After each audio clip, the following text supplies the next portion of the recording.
पहला पाठ प्रवक्ता ग्रंथ अध्याय 1 पद संख्या 1 से 10। समस्त प्रज्ञा प्रभु से उत्पन्न होती है, वह सदा उसके पास विद्यमान है। समुद्र तट के बालूकण, वर्षा की बूंदें और अनंत काल के दिन कौन गिन सकता है। आकाश की ऊंचाई, पृथ्वी का विस्तार और महागत्रत की गहराई कौन नाप सकता है। किसने ईश्वर की प्रज्ञा का अनुसंधान किया, जो सबसे पहले विद्यमान थी। सबसे पहले प्रज्ञा की सृष्टि हुई थी। विवेकपूर्ण बुद्धि अनादिकाल से बनी हुई है।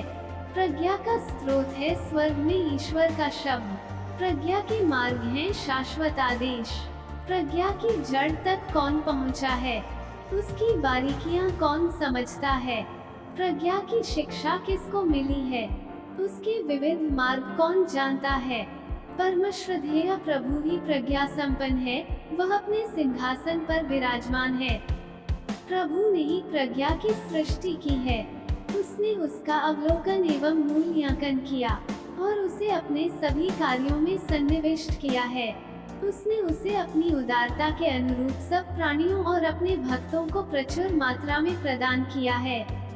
सुसमाचार संत मार्कुस का सुसमाचार अध्याय 9 पद संख्या 14 से 29। जब वे शिष्यों के पास लौटे तो उन्होंने देखा कि बहुत से लोग उनके चारों ओर इकट्ठे हो गए हैं और कुछ शास्त्री उनसे विवाद कर रहे हैं। ईसा को देखते ही लोग अचंभे में पड़ गए और दौड़ते हुए उन्हें प्रणाम करने आए। ईसा ने उनसे पूछा, तुम लोग इनके साथ क्या विवाद कर रहे हो। भीड़ में से एक ने उत्तर दिया, गुरुवर, मैं अपने बेटे को, जो एक गूंगे अपदूत के वश में है, आपके पास ले आया हूँ। वो जहाँ कहीं उसे लगता है, उसे वहीं पटक देता है और लड़का फेन उगलता है, दांत पीसता है और उसके अंग अकड़ जाते हैं।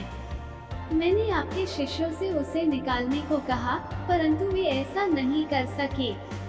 ईसा ने उत्तर दिया, अविश्वासी पीढ़ी, मैं कब तक तुम्हारे साथ रहूं?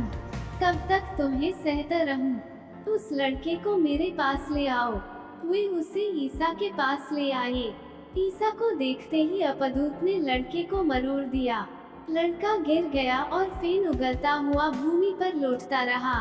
ईसा ने उसके पिता से पूछा, इसे कब से ऐसा हो जाया करता है। उसने उत्तर दिया, बचपन से ही। अपदूत ने इसका विनाश करने के लिए इसे बार बार आग अथवा पानी में डाल दिया है। यदि आप कुछ कर सके तो हम पर तरस खाकर हमारी सहायता कीजिए। ईसा ने उससे कहा, यदि आप कुछ कर सकें, विश्वास करने वाले के लिए सब कुछ संभव है।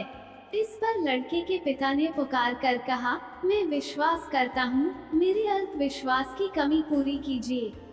ईसा ने देखा कि भीड़ बढ़ती जा रही है, इसलिए उन्होंने अशुद्ध आत्मा को यह कहते हुए डांटा, बहरे गूंगे आत्मा, मैं तुझे आदेश देता हूँ, इससे निकल जा और इसमें फिर कभी नहीं घुसना।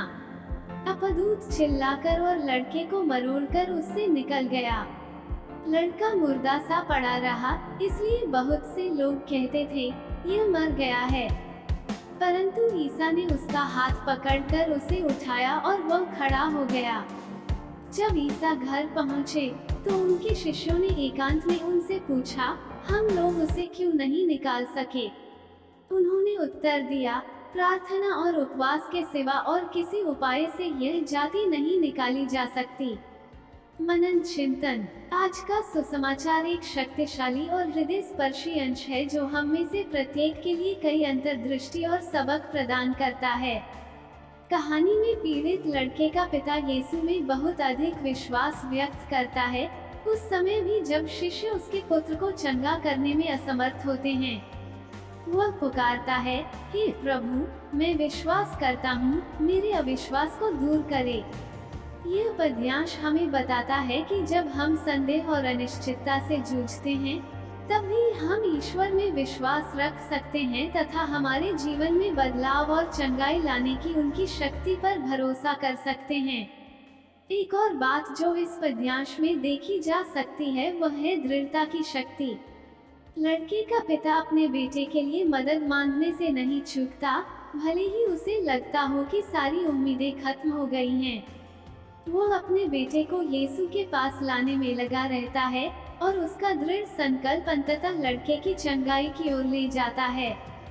यह पद्यांश हम सभी को विपत्ति का सामना करने और मदद और उपचार की तलाश में कभी हार न मानने के लिए एक प्रोत्साहन के रूप में आह्वान करता है।